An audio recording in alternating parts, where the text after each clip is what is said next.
মুখ্যমন্ত্ৰী ডাঙৰীয়ালৈ আমি আহ্বান জনাইছোঁ এইসকল বাংলাদেশীক আপোনালোকে অতি শীঘ্ৰে যদি উৎখাত নকৰে এওঁলোকক যদি ডিটেনশ্যন কেম্পলৈ নপঠায় বীৰ লাচিত থানা অসমে ২৬ জানুৱাৰীৰ পিছত আমি নিজেই নিজাববীয়াকৈ বীৰ লাচিত থানা অসমে নিজাববীয়াকৈ কিন্তু ব্যৱস্থা ল'বলৈ আমি বাধ্য হ'ম। আজি কিছুদিনৰ পৰা আমি দেখিছোঁ লখিমপুৰত য'তেই খালী মাটি আছে য'তেই খালী চৰকাৰী ভূমি আছে তাতেই একাংশ সন্দেহযুক্ত বাংলাদেশী মিয়াই ঘাটি স্থাপন কৰিছে।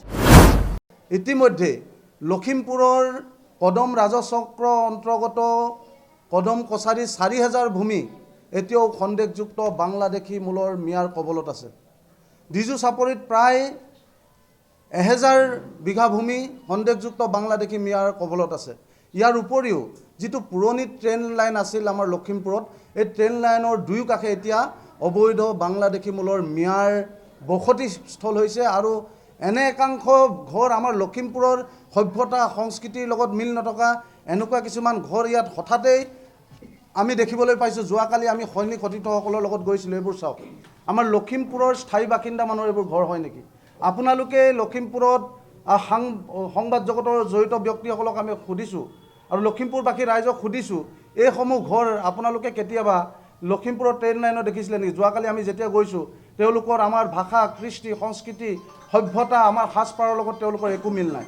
এই চাম মানুহে আমাৰ লখিমপুৰৰ যি সম্প্ৰীতি এই সম্প্ৰীতি ধ্বংস কৰি আমাৰ মাজত যি সাম্প্ৰদায়িক সংঘৰ্ষ যি কূট কৌশল এইসকল মানুহে কিন্তু ইয়াত ঘাটি পাতি তেওঁলোকে অসামাজিক কামত লিপ্ত হৈ আমাৰ লখিমপুৰৰ সামাজিক পৰিৱেশ বিনষ্ট কৰিছে। এতিয়া আমি মুখ্যমন্ত্ৰী ডাঙৰীয়াক প্ৰশ্ন কৰিব বিচাৰিছোঁ যে আপুনি কেৱল মাত্ৰ উচ্ছেদৰ নামত চমক সৃষ্টি কৰিলে নহ'ব। লখিমপুৰত এতিয়াও প্ৰায় ১০,০০০ ভূমি VGR PGR বনাঞ্চলৰ ভূমি এতিয়াও বেদখলমুক্ত কৰিবলৈ বাকী আছে। এইসমূহ কেতিয়া আপুনি বেদখলমুক্ত কৰিব সেই কথা স্পষ্ট কৰক। আৰু দ্বিতীয় কথা হ'ল আমি যেতিয়া এই সন্দেহযুক্ত বাংলাদেশী মূলৰ মিয়াৰ কথা কওঁ তেতিয়াই আমাক একাংশই বিজেপিৰ এজেণ্ট সজাবলৈ চায় আৰু যেতিয়াই ভাষিক সংখ্যালঘুসকলৰ কথা কওঁ তেতিয়া আমাক কংগ্ৰেছৰ এজেণ্ট সজাবলৈ যায়। আজি আপোনালোকে জানি আচৰিত পাব যে বীৰ লাচিত থানা অসমে কোনো ধৰণৰ এজেণ্ট হৈ কাম নকৰে। বীৰ লাচিত থানা অসমে জাতীয় জীৱনৰ স্বাৰ্থত অসমৰ সমাজ জীৱনৰ স্বাৰ্থত অসমত খিলঞ্জীয়া মানুহৰ প্ৰভুত্ব আধিপত্য বিস্তাৰ কৰিবৰ কাৰণে জন্মলগ্নৰে পৰা কাম কৰি গৈছে। সেয়েহে আমি আজি গোটেই সংবাদমেলখনত তথ্য সহকাৰে প্ৰমাণ সহকাৰে লখিমপুৰত যে বাংলাদেশে ভৰি পৰিছে সেই কথাটো উপস্থাপন কৰিব বিচাৰিছোঁ। এইখন এখন চাওক, এইখন এখন জমাবন্দী, এইখন এখন জমাবন্দী ৰাজচক্ৰ উত্তৰ লখিমপুৰ আৰু গাঁও হ'ল বান্ত বঙালী। এই বান্ত বঙালীত ৪জন ব্যক্তি, ইয়াৰে ভিতৰত ৪জনৰ ভিতৰত 2জন থাকে এতিয়াও বাংলাদেশত, 2জন এতিয়াও বাংলাদেশত থাকে। সেইটো মই কোৱা কথা নহয়। আমাৰ মাজত আজি এজন মুছলমান যুৱক আছে, তেখেতৰ ঘৰৰ কাষতে কেনেদৰে সঘন বাংলাদেশী অহা যোৱা হয় গোটেই কথাখিনি তেখেতে স্পষ্ট ভাষাৰে ক'ব। এতিয়া আমাৰ কথা হ'ল যে বাংলাদেশত মানুহ থাকে আৰু লখিমপুৰ ৰাজচক্ৰৰ অধীনত তেওঁলোকে ম্যাদী পট্টা কেনেকৈ পালে? কথাবোৰ কিন্তু ইমান সহজ নহয়। এই লখিমপুৰখন এইখন অসমক লাহে লাহে নিগনিৰ দৰে তলে তলে সুৰংগ খান্দি আমাৰ অসমীয়া জাতিটোক ফুফুলা কৰি পেলাব এই অবৈধ বাংলাদেশী মূলৰ মিয়া জাতিটোৱে। এই জাতিটোৰ অসমৰ সমাজ জীৱনৰ অসমীয়া খিলঞ্জীয়া মানুহৰ ভাষা কৃষ্টি সংস্কৃতিৰ লগত কোনো মিল নাই। গতিকে এতিয়া আপোনালোকে কওক, যদিহে আমি বাংলাদেশী মূলৰ অবৈধ এইসমূহ মিয়াৰ কথা কওঁ আমি কি বিজেপিৰ এজেণ্ট হৈ যাম নেকি?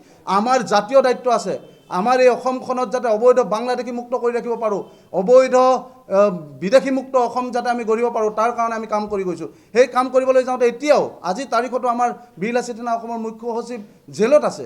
এতিয়া কথাবোৰ ক'লে কেনেদৰে হ'ব? কথাবিলাক যেতিয়া আমাক কয় বিজেপিৰ এজেণ্ট, আমাৰ মুখ্য সচিবকে ধৰি এতিয়াও 10জন সৈনিক কাৰাৰুদ্ধ হৈ আছে। গতিকে এইবোৰ ক্ষেত্ৰত আমি মাতিম নে নামাতিম? যদি এইবোৰ ক্ষেত্ৰত আমি নামাতোঁ কোনে মাতিব? কেৱল মাত্ৰ ৰাজনীতিৰ কাৰণে ৰাজনীতি কৰি লাভ নাই। কেৱল মাত্ৰ গাদী দখল কৰিবৰ বাবে, কেৱল মাত্ৰ ৰজামন্ত্ৰী হ'বৰ বাবে ৰাজনীতি কৰিলে লাভ নাই। প্ৰকৃতাৰ্থত খিলঞ্জীয়া সুৰক্ষা দিবৰ কাৰণে, প্ৰকৃতাৰ্থত অসমীয়া জাতিটোৱে যাতে অনাদি অনন্তকালৰ বাবে এই আজন্ম গৃহভূমিত প্ৰতিগৰাকী খিলঞ্জীয়া মানুহে যাতে মূৰ তুলি জীয়াই থাকিব পাৰে তাৰ পৰিৱেশ কোনে আনিব? গতিকে মুখ্যমন্ত্ৰী ডাঙৰীয়ালৈ আমি আহ্বান জনাইছোঁ এইসকল বাংলাদেশীক আপোনালোকে অতি শীঘ্ৰে যদি উৎখাত নকৰে এওঁলোকক যদি ডিটেনশ্যন কেম্পলৈ নপঠায় বীৰ লাচিত থানা অসমে ২৬ জানুৱাৰীৰ পিছত আমি নিজেই নিজাববীয়াকৈ বীৰ লাচিত থানা অসমে নিজাববীয়াকৈ কিন্তু ব্যৱস্থা ল'বলৈ আমি বাধ্য হ'ম।